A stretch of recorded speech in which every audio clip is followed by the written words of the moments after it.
사도행전 시리즈 36번째 시간 함께 나누도록 하겠습니다. 제목은 난파선 속 한 그리스도인이란 제목으로 나누도록 하겠습니다. 여러분, 하나님이 안 계시다고 느낀 적 있으십니까? 뭐 아침부터 이렇게 좀 불경스러운 질문을 하는가 생각하실 수도 있는데, 우리가 인생을 살다 보면요, 하나님이 계신가 할 때가 있어요. 솔직히 그럴 때가 있잖아요. 정말로 하나님이 계신 게 맞나 하는 그런 의심을 품을 때가 있습니다. 2021년도에 개봉했던 영화 폭격이라는 영화가 있습니다. 이 영화는 2차 세계대전을 배경으로 하고 있는데, 한 수도원이자 또 학교인 곳에 영국군이 오판을 하여서 오폭을 해서 여러 명이 사상자를 냈던 실제 사건을 바탕으로 한 영화입니다. 국가의 이름으로 수많은 폭력과 또 살인이 저질러져도 합법적인 시대가 바로 전쟁이 일어난 그 시기예요. 길거리에서 아무 재판도 없이 사람을 죽여도 합법이라 말하고, 또 요 영화에서도 나오지만 뭐 피로연을 가던 젊은 여성들이 또 비행기의 폭격으로 인해서 아무 죄 없이 죽어가는 장면들이 다반사로 일어나는 것이 바로 전쟁입니다. 이곳에 한 수녀님이 등장합니다. 이 수녀님도 이렇게 정말 잘못돼 가고 있는 세상을 바라보면서 신앙적인 갈등을 겪는 내용이 나와요. 하나님은 정말 계신 걸까? 계시다면 왜 이렇게 불의한 일이 벌어지고 있을까? 전쟁을, 이 참혹한 전쟁을 그만 보고만 계실까?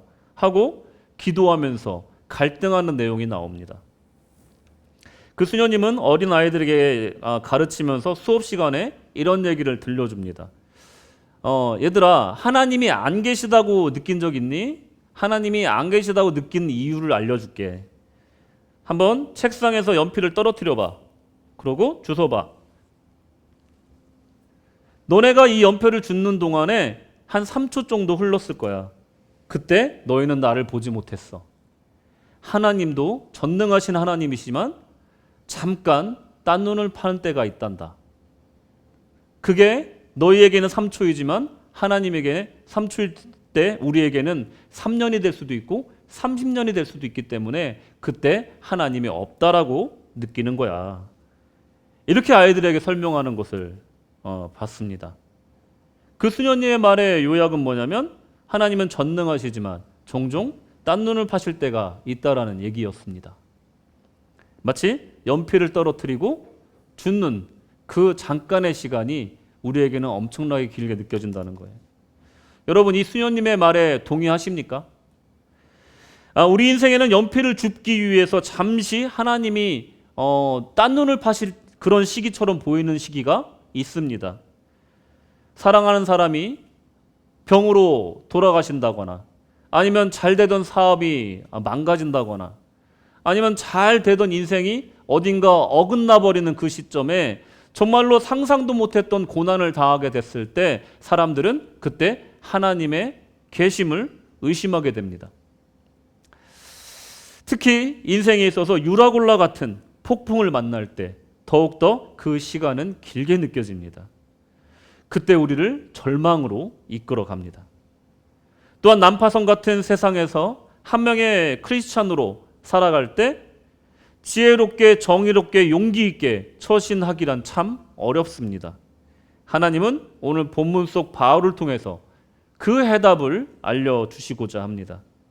오늘 폭풍 속에서, 난파선 속에서 하나님의 구원의 빛과 소망의 별을 보는 영적 지혜와 담대함에 대해서 은혜 나누도록 하겠습니다. 난파선 속 한 그리스도인, 첫째로 세상 속을 사는 원칙. 드디어 바울은 로마로 향하는 배에 오르게 됩니다. 바울은 소아시아 선교 여행을 마치고 예루살렘으로 돌아올 때 가난한 형제들을 돕기 위한 연보를 가지고 왔고, 그것을 전달하자마자 나는 로마로 가겠다라는 마음의 결심이 있었어요. 계획이 있었습니다. 하지만 그 배에 올라타는 순간 바울이 했던 생각은 뭐냐면, 내가 이런 식으로 가려고 했던 건 아닌데 하는 생각이었어요. 이전의 여행처럼 자유로운 몸으로 로마에 들어가 원 없이 간증하고 복음을 전할 생각에 가슴이 부풀어 올랐습니다. 그러나 현실은 억울한 누명을 쓰고 죄인의 몸으로 배에 오르게 된 것이었습니다. 참 인생이라는 것이 계획대로 되지 않는다는 것을 또 한 번 알게 되는 것입니다. 바울의 로마행은요, 생각한 대로 된 것이 하나도 없이 흘러갔습니다. 하지만 확실한 것이 있었어요. 그것은 바로 바울은 배에 오르는 순간 하나님의 함께하심과 역사하심, 하나님의 선하심을 믿었다는 것입니다. 그의 상소는 결국 로마 황제를 만나는 일을 성사시켰다는 것입니다.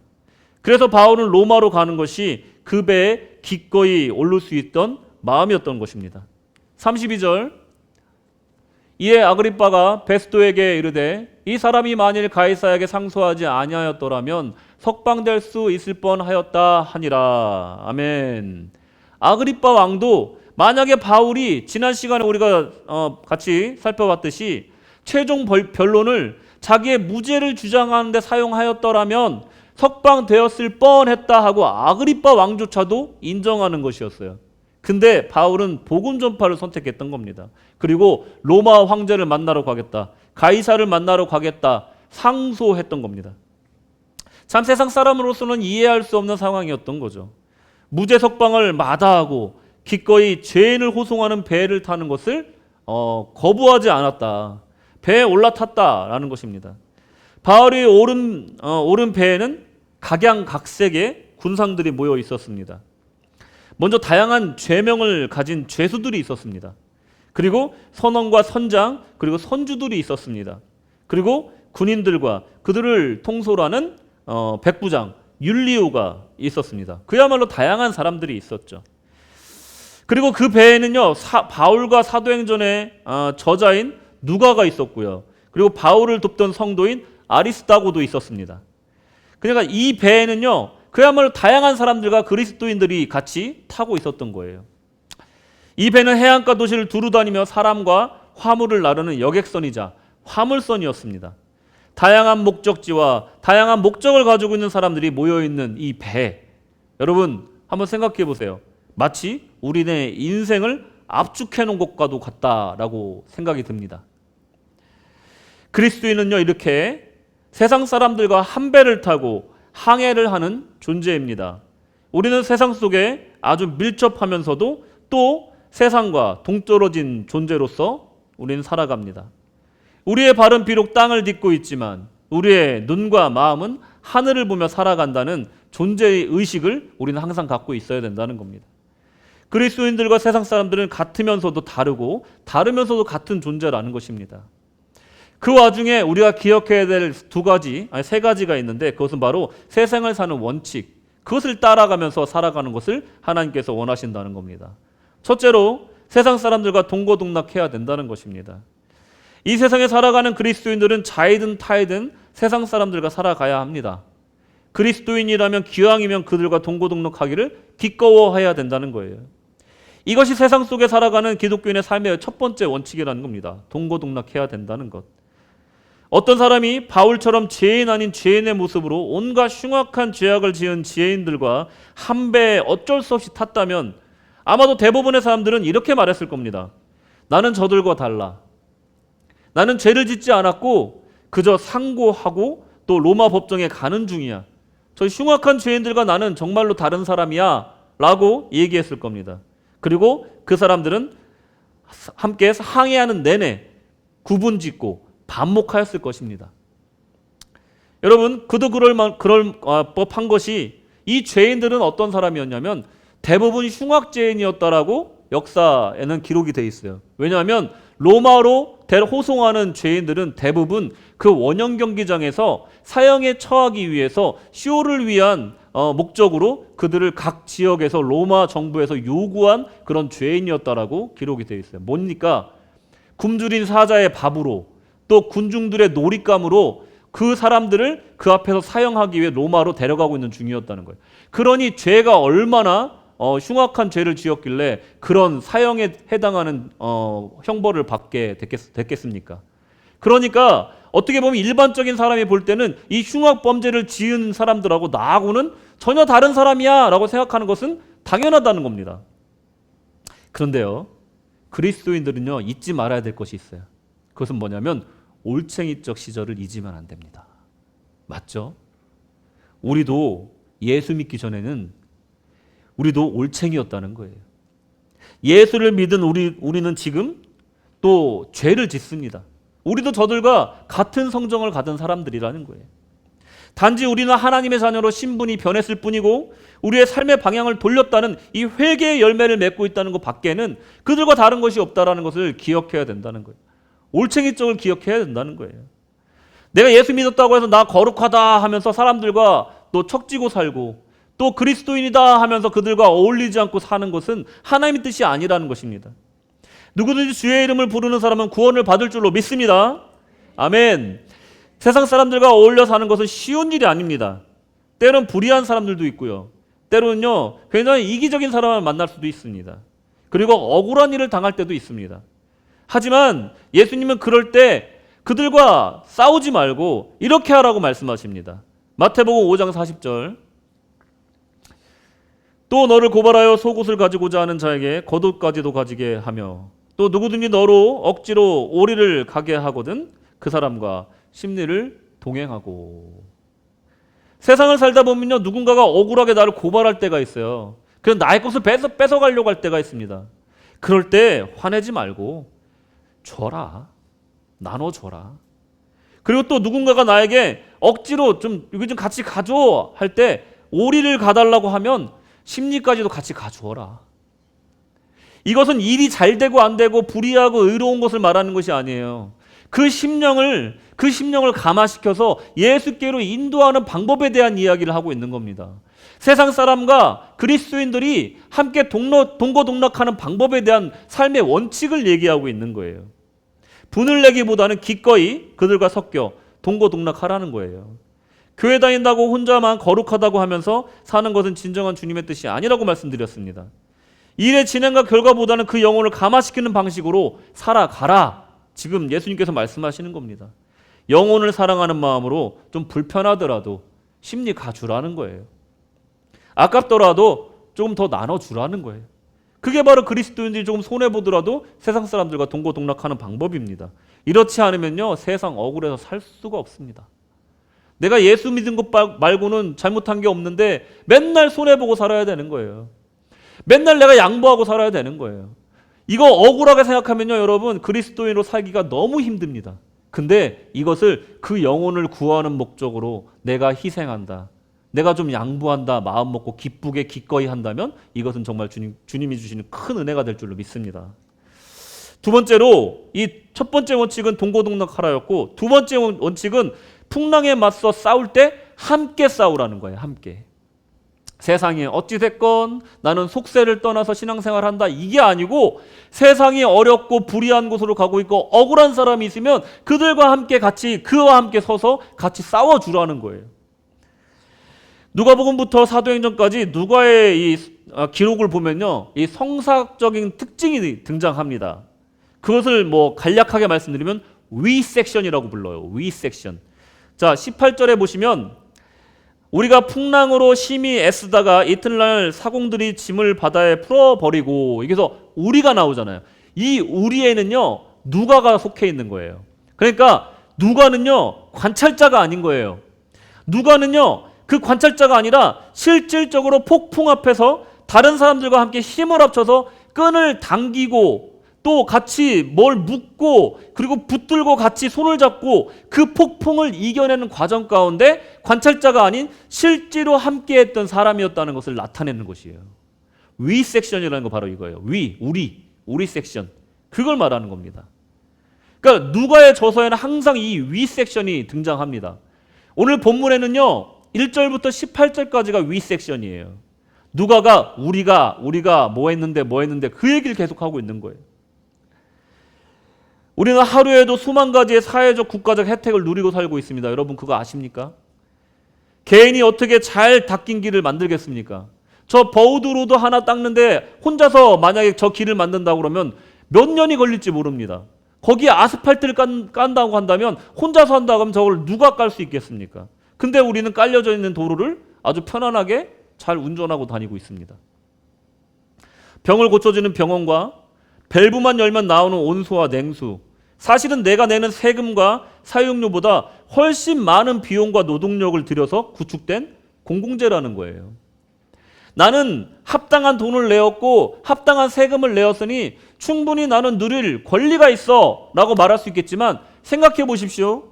전에도 말씀드렸지만 이 신호등 하나 만드는 데만 해도 10,000불이 넘게 들어요.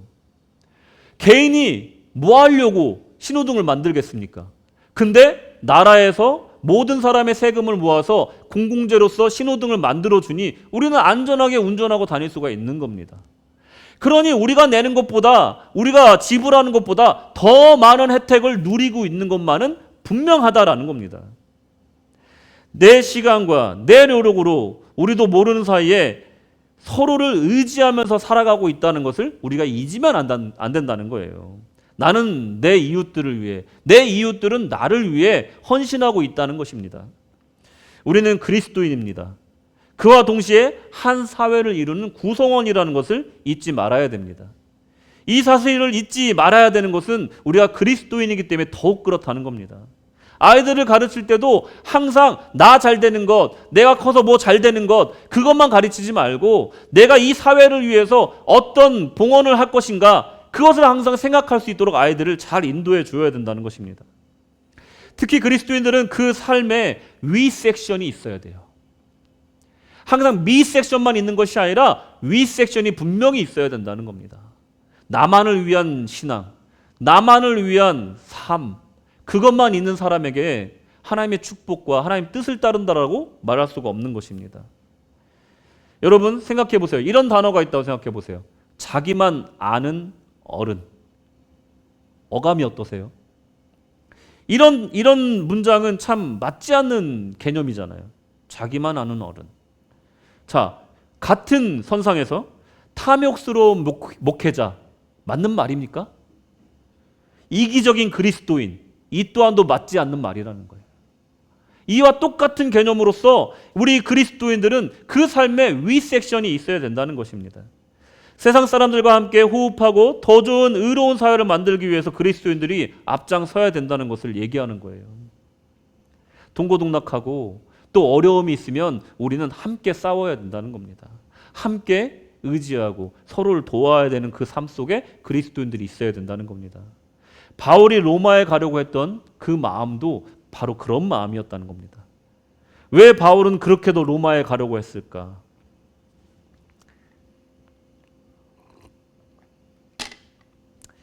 지금으로 따지면 로마는 아마 뉴욕 정도가 될 겁니다. 아니면 파리 그 정도가 될 겁니다. 모든 사람이, 그 당시 사람들은 다 로마에 한번 가보고 싶었어요. 세상에서 가장 큰 도시, 정치, 경제, 문화 모든 것의 중심이 되는 그곳. 내가 어려서부터 헬라 문화권에서 배웠던 수많은 철학과 모든 공부의 근원이 그곳에 있다. 나도 한번 가보고 싶다. 회심 전에는 아마 바울도 그렇게 생각을 했을 겁니다. 회심 후에는 이유가 달라졌겠죠. 팍스 로마나라고 해서 여러분 들어보셨죠? 팍스 로마나. 강력한 로마의 통치력 하에서 강제적인 평화를 누리고 있는 그 시대, 그것을 바로 팍스 로마나라고 합니다. 지금으로 따지면 뭐 미국의 힘에 의해서 뭐 세상이 좌지우지되고 있는 그 상황, 그것을 뭐 팍스 아메리카라고도 말할 수가 있는 거죠. 그런 상황에서 한 번쯤은 로마에 한번 가고 싶은 것, 그것이 사람들의 생각이었다는 겁니다. 사실 로마는요, 그렇게 누구나 가고 싶은 도시였지만 영적으로는 또 반대였습니다. 당대 최고의 철학자인 세네카는 로마에 대해서 이렇게 얘기합니다. 악의 소굴이다. 유베날리스라는 사람은 이렇게 얘기합니다. 더러운 하수구다. 이렇게 얘기를 했어요. 모든 욕망과 모든 악함이 모여있는 곳, 그야말로 신시리, 정말로 죄악의 도시였던 그곳이라고 얘기하고 있는 겁니다. 영적으로는 우리가 그곳에 갈 이유가 없는 거죠. 요한계시록에서도 로마를 바빌론에 빗대어서 이렇게 설명합니다. 요한계시록 18장 2절. 힘찬 음성으로 외쳐 이르되 무너졌도다 무너졌도다 큰 성 바벨론이여, 귀신의 초소와 각종 더러운 영이 모이는 곳과 각종 더럽고 가증한 새들이 모이는 곳이 되었도다. 이게 바로 로마였다는 거예요. 이런 죄악이 가득한 곳에 성도라면 누가 가고 싶겠습니까? 하지만 바울은 이렇게 얘기합니다. 로마서 5장 20절. 율법이 들어온 것은 범죄를 더하게 하려 함이라. 그러나 죄가 더한 곳에 뭐가 더 많다고요? 은혜가 더욱 넘쳐나니. 바울은 이렇게 믿었던 거예요. 죄악이 넘실대는 로마이기에 더욱더 복음이 필요하다. 바울은 이렇게 믿고 있었어요. 사탄의 본진으로 가서 복음으로 진멸한다면 더 많은 영혼을 구원할 수 있다. 로마는 세상으로 다 통하기 때문에 안 통하는 길이 없기 때문에 로마의 길들이, 로마의 왕도들이 이제 복음이 전파되는 고속도로로 쓰임받을 것이다. 이런 비전을 품고 로마로 가려 했던 것입니다. 여러분, 지난 코로나 때 반경 5km 안에 갇혀서 몇 개월인가를 살았던 기억이 있습니다. 하지만 저는 나름대로 그 시기에 참 바쁘게 시간을 보냈던 것 같아요. 곳곳에 전염병으로 사람들이 집 밖으로 나오지 못하고 있을 때, 생계의 위협을 받고 있을 때 저희는 의료기관 종사자 다음으로 바쁜 사람들은 구세군 사람들이었습니다. 왜냐하면 저도 집집마다 찾아다니면서 안부를 묻고 음식을 배달해 주면서 기도해 주면서 그렇게 차 없는 도로를 쌩쌩 달려본 기억이 있습니다. 여러분 혹시 기억이 있으세요? 이런 기억이? 저는 아주 특권을 누린 적이 있어요. 차가 없는 그 도로를 코로나 때문에 아주 쌩쌩 달려본 적이 있거든요. 막힘없이. 참 기분이 참 좋습니다, 여러분. 나중에 할 수 있는 기회가 있으면 경험해 보세요. 참 좋더라고요. 마치 명절 때 반대 방향으로 운전하는 그런 느낌이에요. 그리고 경찰이 됐건 누가 됐건 우리가 구세군 유니폼을 입고 있으면 그냥 통과합니다. 그리고 사람들의 집을 찾아다니면서 그들을 위해서 기도해주고 함께 허그하면서 같이 기도해주고 했던 그런 바쁜 시절을 보냈던 기억이 납니다. 그리스도인은요, 세상이 어려울 때 그때 빛을 발하는 거예요. 여러분, 우리 민족이 일제에게 나라를 뺏겼을 때도 마찬가지입니다. 기독교인들은요, 3.1 만세운동을 주도했습니다. 그 3.1 독립선언문에 뭐라고 써있냐면 한번 보여주시겠어요? 여러 가지 내용이 있어요. 다음 슬라이드 보여주세요. 오둥이 자에 분기하도다. 양심이 아와 동존하며 진리가 아와 병진 이런 어려운 말인데 밑에가 해석인데 그 맨 밑에 보시면요. 삼라만상과 함께 기쁘고 유쾌한 부활을 이루어내게 되도다. 아멘. 이 독립선언문만으로도 기독교인들이 얼마나 이 3.1 운동을 주도했는지를 알 수가 있다는 거예요. 독립운동을 그야말로 우리의 영적인 이 부활로 생각을 했다는 것이에요. 이렇게 세상이 어려울수록, 나라가 어려울수록 우리 기독교인들은 더 그 앞장서서 그 어려움과 그 불의와 맞서 싸웠다는 것입니다. 여러분, 이렇게 기독교인들은요, 세상과 동고동락을 해야 되고, 그리고 어려울수록 그들과 함께 힘을 합쳐서 그 불의와 맞서 싸워야 되는 역할을 감당해야 된다는 거예요. 마지막으로 세상의 원칙적으로 우리 그리스도인들이 이 풍랑 속에, 이 뱃속에 이 세상 사람들과 살 때 어떤 것을 또 지켜나가야 되냐? 바로 품격을 지켜나가야 된다. 여러분, 부러움과 존경이 어떻게 차이가 나는 줄 아세요? 부러움은요, 다른 사람이 갖고 있는 무언가를 나도 갖고 싶다 하는 거예요. 대신 그 사람을 닮고 싶지는 않은 거예요. 자, 존경은 뭡니까? 존경은요, 그야말로 그의 삶을 너무 감화받아서 내가 그 사람처럼 되고 싶다 하는 마음이 드는 것이 존경이래요. 자, 부자가 되고 싶어요. 근데 그 부자 누구처럼 되고 싶지는 않은 거예요. 나도 그냥 돈을 좀 많이 벌고 싶은 거죠. 근데 예수님처럼 되고 싶은 거예요. 예수님을 존경하고 사랑하니까. 여러분, 그런 품격 있는 사람이 돼야 돼요. 품격이 있다는 건 뭡니까? 가치 있는 삶을 사는 사람이에요. 가치 있는 삶이라는 건 무엇입니까? 희생할 줄 아는 삶이라는 겁니다. 높은 뜻을 향해서 자신을 희생할 수 있는 사람들은 품격 있다라고, 그리고 존경할 만하다라고 얘기를 합니다. 우리가 세상에서 품격 있는 그리스도인을 사는 방법이 무엇일까요? 남을 위해 희생하고 고귀한 가치를 추구하는 사람이 되면 됩니다. 복음의 가치만큼 남을 위해 희생하고 고귀하는 가치가 세상에 있을까요? 이런 마음으로 내가 맡은 소임을, 또 내가 학교에서, 직장에서, 또 사업체에서 이런 마음으로 내가 내 일을 하고 내 맡은 소임을 책임 있게 수행하고 열심히 또 기쁘게 그 일을 감당하고 있다면 그것은 그야말로 사람들에게 가치 있는 삶의 표본을 보여주는 것이다. 오늘부터라도 우리가 내일부터 다시 일을 시작할 때 나에게 주신 이 직업을 소명으로 여기고 기쁘게 감당하시기 바랍니다. 내 일을 기뻐하는 사람만큼 사람들이 부러워할 만한 사람은 없다는 거예요. 품격이 느껴지는 사람은 없다는 것이에요. 정리합니다. 우리가 세상 속에 이 다양한 군상들이 모여있는 이 배와 같은 세상의 압축판인 이 배에서 살아갈 때 우리 어떻게 살아가야 되나? 그 원칙 첫 번째, 기꺼이 동고동락하라. 또 함께 힘을 합쳐 싸우라. 그리고 품격 있는 그리스도가 되라. 이 세 가지 꼭 기억하시기 바랍니다. 두 번째로 난파선 속에서 자, 이제 그 배에 바울은 좀 경험이 많은 사람으로 분류가 됐어요. 왜냐하면 그간 선교 여행을 통해서 배를 많이 탔거든요. 그리고 난파까지는 아니더라도 폭풍도 만나보고 배가 언제 출항을 해야 되고 언제쯤 항해를 맞춰야 되는지 많은 지식을 갖고 있었어요. 그러니까 선원들만큼이나 그렇게 많이 갖고 있었다는 거예요. 한 15회 정도 항해를 했다는 이제 주석의 기록이 있습니다. 배를 타고 처음부터 이 성경의 오늘 본문에 보면 처음부터 맞바람을 만나서 느리게 항해했다라는 기록이 나옵니다. 4절에 보시면 쭉 이제 해안선을 따라 쭉 가는 거죠. 어찌어찌 느리게 해안선을 타고 항해하다가 첫 번째 고비를 만나게 됩니다. 9절에 보시면 여러 날이 걸려 금식하는 절기가 이미 지났으므로 항해하기가 위태한지라 바울이 그들을 권하여 이렇게 얘기를 해요. 여기서 보시면 항해하기가 위태하다라고 얘기를 하는데 그 이유에 대해서는 그 앞에 나와 있어요. 금식 절기가 이미 지났으므로 라고 얘기를 하고 있어요. 금식 절기가 지났기 때문에 항해가 위태하다라고 바울이 얘기하고 있는 거예요. 무슨 말이냐? 유대인의 금식 기가 양력으로 치면 10월 달 초였어요. 그리고 이 지중해에서 항해하는 사람들이 대부분 알고 있는 커먼 센스가 뭐였냐면 11월 초까지는 모든 항해를 마쳐야 된다. 모든 화물과 사람을 다 날라주고 이제 겨울 한철 동안은 우리는 겨울을 나기 위해 겨울날 장소를 구해서 쉬어야 된다. 이게 커먼 센스였어요. 그러니까 11월 초 이후에 그 항해를 하는 사람은요, 목숨을 걸고 항해를 해야 됐던 거예요.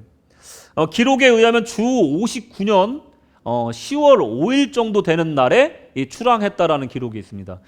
김사관 생일날이더라고요. 좀 깜짝 놀랐어요. 기억하기 편하게. 자, 바울은 오랜 선교 여행을 통해서 이 사실을 알고 있었습니다. 그래서 조언을 해요. 10절에 말하되 여러분이여 내가 보니 이번 항해가 하물과 배만 아니라 우리 생명에도 타격과 많은 손해를 끼치리라 하되 바울이 이렇게 자기의 경험에 의해서 모두가 아는 내용을 이게 교훈을 한 거예요. 또 조언을 한 겁니다. 근데 바울의 조언을 사람들이 무시해요. 바울은 미양에서 이 아름다운 항구라 하는 지도 보여주시겠어요? 미양이라 하는 이 아름다운 항구라고 불리는 곳에 겨울을 나자는 얘기예요. 이 얘기는 여기서 멈추고 이제 겨울이 끝나면 봄에 다시 항해를 하자 이 얘기를 한 건데, 근데 바울의 조언이 받아들여지지가 않습니다. 백부장 율리오는 선장과 선주의 말을 믿고 미양에서 한 64km 정도 떨어진 곳 베닉스로 가서 겨울을 나자 이렇게 얘기를 한 거예요. 별 차이 없어 보이지만 큰 차이가 있습니다. 64km나 되는 거리거든요. 그러니까 저 미양에서 겨울을 나자는 바울의 말을 무시하고 저 옆에 있는 베닉스에 가서 겨울을 나자라고 얘기하고 있는 거예요. 12절에 보시면 그 항구가 겨울을 지내기에 불편함으로 거기서 떠나 아무쪼록 베닉스에 가서 겨울을 지내자 하는 자가 더 많으니 베닉스는 그레데 항구라 한쪽은 서남을 한쪽은 서북을 향하였더라 이렇게 얘기하고 있어요. 처음에 베닉스로 가는 길은 순탄했습니다. 남풍이 순하게 불었거든요. 인생이 항상 그렇잖아요. 처음엔 잘 나가다가 꼭 계획대로 안 되는 클리셰를 따릅니다. 당연하죠. 남풍이 바뀌어서 어떻게 됐다? 광풍으로 변합니다. 광풍. 그것을 우리가 너무나 잘 아는 그 바람 뭡니까? 유라굴로가 돼버린 거예요. 자, 유라굴로가 무슨 뜻이냐? 영어로 하면 노스이스터예요. 노스이스터. 북동풍이에요. 북동풍. 북동풍이 크레타 섬에서 불어옵니다. 우리는 크레타 섬으로 붙어서 베닉스로 가야 되는데 자꾸 크레타 섬에서 우리를 밀어내는 거예요. 그래서 간 곳이 바로 가우다라는 곳까지 밀려납니다. 지도상에 너무 조그마니까 별로 안 밀려난 것 같은데 저거는 엄청나게 위험에 빠진 거예요. 크레타 섬으로 가야 사는 건데 이 가우다에서 더 밀려나면요 그냥 지중해 한가운데로 밀려나게 생긴 겁니다. 이 유라굴로는요 너무나 강한 바람이었어요. 이 바람은요 그냥 배를 난파시키고도 남을 정도의 강한 바람이었습니다. 그러니까 11월 초부터 이제 겨울에 접어드는데 이 바람이 점점 강해지고 있었던 거예요. 어느 날 갑자기 겨울바람이 돼가지고 항해를 못할 정도 되는 게 아니라고요. 10월 말 중순부터 이 바람이 점점 세지기 시작해서 11월 초에 최고가 되기 때문에 그때는 항해를 못한다는 뜻이에요. 지금 그 상황이었다는 겁니다. 그 바람은요 몹시 사나운 바람이었어요. 64km만 더 가서 베닉스에서 겨울을 보내려고 했던 그 계획을 산산조각 내버리는 바람이었습니다. 멀리 가우다 섬까지 떠내려갑니다. 이게 드리븐 됐다고 해요. 그러니까 우리 본문에선 배가 쫓겨갔다라고 표현을 합니다. 본선에 부착되어 있는 이 구명정까지 떨어져 나갈 정도로 센 바람이었다는 거예요. 또 스르드르라고 해서 모래톱이 거기에 굉장히 많았는데 배가 걸리면 그냥 파손되는 겁니다. 그게 곳곳에 있었어요. 스르드르가. 그러니 스르드르에 걸려서 파손될까 봐 걱정돼. 바람은 너무 세서 배가 그냥 지금도 막 밀려가고 있어. 우리 뜻대로 되는 게 하나도 없는 상황에 노심초사하면서 배를 붙들고 있었던 상황이라는 거예요. 인생에 이런 시점이 있다는 겁니다. 소망은 하나씩 하나씩 바다에 던져집니다. 처음에는 짐을 버렸고요. 그 다음엔 배에 도구를 버립니다. 여러 날이 그렇게 흐르고 나면 모든 희망이 사라집니다. 유라굴로는 잠잠해질 기미가 보이지 않습니다. 오직 절망만이 남아있고 이제 언제 죽을지만 기다리고 있는 상황이 돼버린 겁니다. 인생에도 이런 경우가 있다는 거예요. 20절에 보시면 여러 날 동안 해도 별도 보이지 아니하고 큰 풍랑이 그대로 있음에 구원의 여망마저 없어졌더라. 큰 풍랑은 사그러들지 않았습니다. 여러 날 동안 해도 별도 보이지 않았습니다. 구원의 여망은 사라져버리고 이제 죽음의 공포만이 남아있습니다. 이 순간이야말로 제가 서두에서 말씀드린 신이 연필을 줍기 위해 잠깐 딴 눈을 파는 그 시기라고 세상 사람들은 생각할 것입니다. 배에 타고 있는 이방인들에게 별이 보이지 않는다는 것은 엄청난 절망이었습니다. 그리스 로마 신화를 여러분은 다 아시잖아요. 별자리마다 이야기가 담겨 있잖아요. 이 헬라 사람들에게는요 별이라는 것은 신을 뜻하는 것이었습니다.